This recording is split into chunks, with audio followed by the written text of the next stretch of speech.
3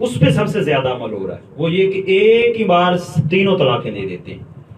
تینوں طلاقیں جب بندہ ایک بار دیتا ہے تو وہ 3 باقی ہوتی ہیں، اور 3 طلاق دینے سے آپ کی بیوی آپ کے لیے ہمیشہ کے لیے حرام ہو گئی۔ آپ ان سے دوبارہ نکاح تب تک نہیں کر سکتے جب تک وہ کسی اور سے نکاح کریں اور پھر وہ طلاق دے، اور پھر یہ اس کام کو اپنا لیتے ہیں حلالہ کو، ان پہ لعنت ہے اللہ پاک کی۔ تو یہ ہے طلاق دینے کے بنیادی 3 طریقے۔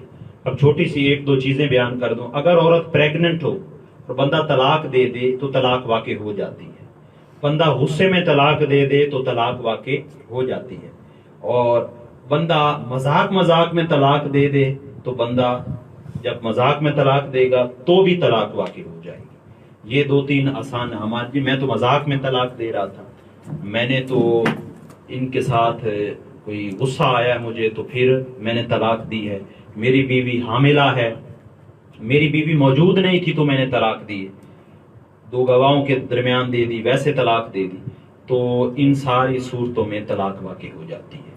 چونکہ وقت کم ہے، میں دیکھ رہا ہوں، تو اس حوالے سے یہ بنیادی چیزیں تھیں۔